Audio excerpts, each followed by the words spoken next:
Hey guys, welcome to another day of geography. Let's get going. Oh, I need to move that down. There we go.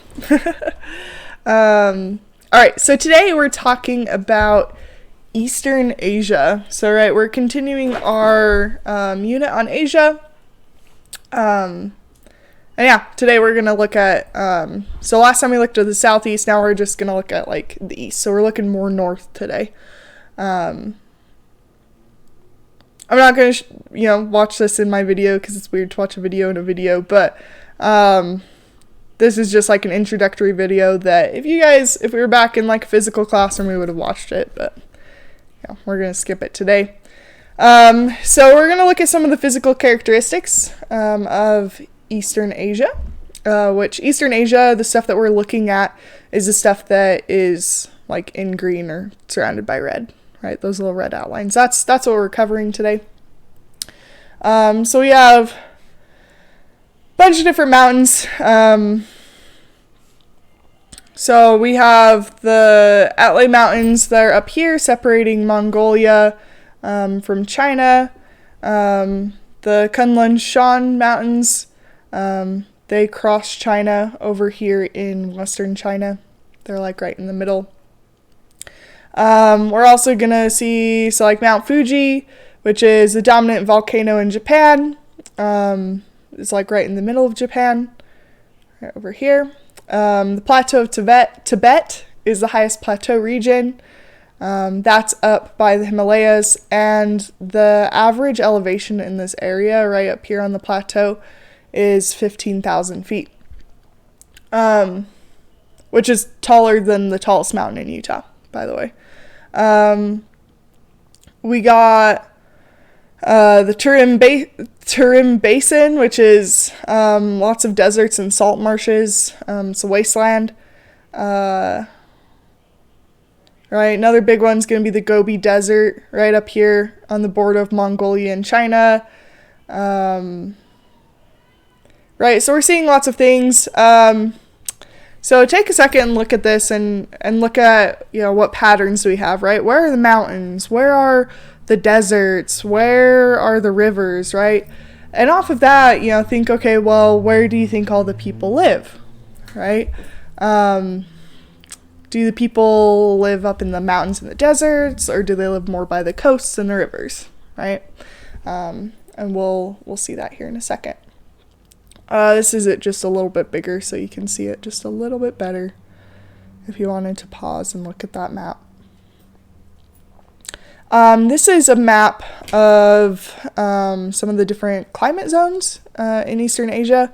So if you see, we have highlands, we have some subarctic up here, we have humid subtropical, humid continental, right? That's, lots of water, really humid. We have the steppe. And we have deserts and some tropical rainforest right at the very, very south when we're getting into Southeast Asia. This is a map of population. So each dot represents 100,000 people.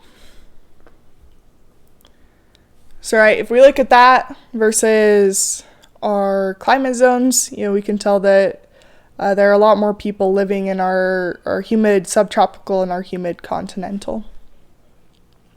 This is another picture. This is at night, right? So this doesn't tell us how many people are living in the area because not everyone in the world has electricity, but this does tell us where a lot of the more developed areas are, right? The places that have infrastructure with lots of electricity. So if you take a look at this, you can clearly see where Japan is. You can see where the coast of China is pretty clearly. We can see South Korea, right? South Korea's here, Japan, Taiwan, China. Okay. You can also see if you actually compare this to where a lot of the rivers are, a lot of the development follows the rivers. Part of that's transportation, part of that's where people initially started settling because you want to be by fresh water, right? East Asia is home to more than 1/5 of the human population. They're really well known for their global economy, so right, they're trading with lots of other countries. The countries we're looking at today are China, and that includes Taiwan and Hong Kong, Mongolia, North Korea, South Korea, and Japan. So here's a map of our political geography, right? So we have Mongolia in the north, China, North Korea, South Korea, Japan, Taiwan, and if you go from like Taiwan down here over closer to mainland China, we'd get to like Hong Kong. So this is actually your assignment today, so you'll get to watch this video. The video doesn't have any words in English. I changed that on my actual assignment, but I forgot to change it in the PowerPoint here. There's no words in English. There actually are some words in Mongolian. But yeah, you don't need to know Mongolian or anything like that. So you're going to watch this video, and then I want you to write down, you're actually going to comment 2 things you learn about Mongolian life, culture, or physical geography in rural Mongolia, which is most of Mongolia. So what does life look like for people who are living right in Mongolia? This is the Mongolian flag. In Mongolia, we find the Gobi Desert in some really high elevations. It actually gets really cold in a lot of parts of Mongolia. It's the second largest landlocked nation in the world, and it's the world's 19th largest country in terms of square miles. Their capital city, Ulaanbaatar, is home to about 1/3 of the people of Mongolia, so 1/3 of the population of their whole country lives just in their capital city, which I think is pretty crazy. It also has the coldest average temperature of any world capital. Mongolia's history includes the Great Mongol Empire of Genghis Khan. That was in the 13th century. The Soviet Union also used Mongolia as a buffer state with China, so it was part of the Soviet Union for a while. And Mongolia's Communist Party dominated politics until the Soviet Union collapsed in the 1990s. Right. And communism kind of collapses as a whole in those areas too. So today, about 30% of the people are semi-nomadic, which means that they migrate, they move with the seasons with their livestock. So a lot of the people who live in Mongolia raise horses, sheep, goats, right, that kind of stuff. And so, right, they're going to where it's better for their animals. Yurts are common in Mongolia. It's like the traditional dwelling, traditional housing. So a round yurt can be constructed wherever, taken down, moved. There's actually like some yurts like around here up in the mountains and stuff that you can like rent in the winter, which is pretty cool. But yeah, Mongolian culture, so it revolves around this like agriculture culture, right? Lots of livestock. And a lot of them are like really reliant on the horse, which is like a traditional thing as well. There's lots of stuff with horses in Mongolia. Archery, wrestling, and equestrian events, equestrian is horses, are some of the most popular sporting activities. As far as religions go, 50% of Mongolians say that they're Tibetan Buddhist, and then 40% say that they're not religious at all. This is a picture of a yurt. So if you're trying to visualize it, right, they're round. It's kind of like a tent. It's a yurt. Moving south, so China. China is home to over 1.3 billion people. Put together, all of China's all their railroads, all their railway lines could loop around the earth twice. So there's lots of railroads in China. China's about the same size as the continental United States, but only has one official time zone, versus the continental United States is 4. Part of that's, if you noticed in like the population things, most people in China live just on the coast, and they just wanted everything to be unified. So they're actually only one time zone, which is pretty interesting. Hong Kong is a former British colony and includes a bunch of islands on the southern coast of China. Britain left Hong Kong in 1997, and Hong Kong became associated with mainland China as a special autonomous region, meaning that they could trade and do other things, but ultimately, like, they're under China. They're part of China, like mainland China, which is part of the deal with, like, all the protests that are still going on to some extent. But, like, the protests in 2019, especially, like, in November, if you guys remember that. Because, you know, we had lots of people who, you know, remember being under, like, British rule, but then, you know, we're kind of forced to be under China's more communist and more socialist rule, and so they wanted to, like, go back, like, closer to, like, a British democracy, or be their own country. Taiwan is kind of similar things. With China, it gets really messy with politics. In 2010, the population of the island of Taiwan was the country of Taiwan, the area of Taiwan. It's so hard. The island of Taiwan. There we go. The island of Taiwan is about the same size as the state of Maryland, and 22 million people live there in 2010. The island is mountainous and has rugged national parks in its interior. So in the middle of the island, it's like lots of mountains. So most of the people live on the coastline around the island. So there's this whole thing. This quote says, "No government official in the U.S. State Department, cabinet level or higher, can officially visit Taiwan. At the same time, no equal level diplomat from Taiwan can officially visit the United States. This policy placed Taiwan in an ambiguous position. Is Taiwan an independent country, or is it part of mainland China?" So if we send diplomats, they have to go to Beijing. They can't go to Taiwan. This is a less than 4-minute video going all around Japan. It's pretty good. Almost 4/5 of Japan is covered with mountains. A lot of them are volcanic. More than 1,000 earthquakes hit Japan every year. Japan has about 200 volcanoes, 60 of which are still active. Japanese cuisine consists of lots of rice, fish, and vegetables. So lots of volcanic activity, lots of tectonic activity.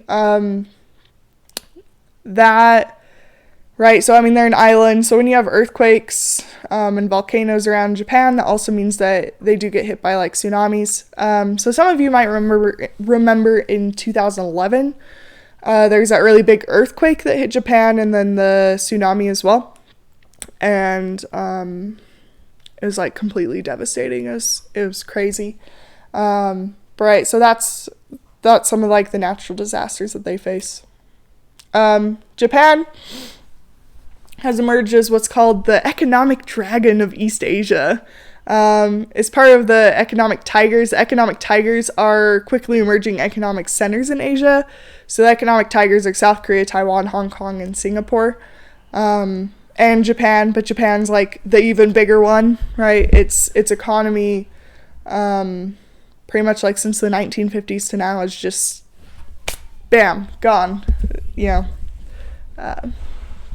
So great. So, and that's Japan's flag.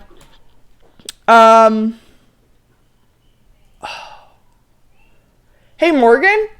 Yeah. Come here. So I made this last semester, but my husband has cousins who are Korean. Oh, his face. Anyway, so here, guest speaker. So, Mr. Ward, tell us what you know about Korea. This slide. North Korea. There's a North Korea. The Summer Olympics were in South Korea in the 80s because my dad went. Taekwondo is a national sport because I had a shirt that said that. And I had a guy doing a kick, and I wore it a lot in 6th grade. Samsung is a Korean company. They don't like Japan. that much in South Korea It's true. because Japan was always trying to imperialize them. Invade them. Yeah. They eat kimchi in Korea, spicy fermented cabbage, and the Korean War happened in Korea in the 50s, and there's a sitcom about it called MASH. All right. Thank you, Mr. Ward, for being our guest speaker for the day. Oh, man. So the Korean Peninsula. The Korean Peninsula is where we find North and South Korea. These countries have been separated by the Korean Demilitarized Zone since 1953.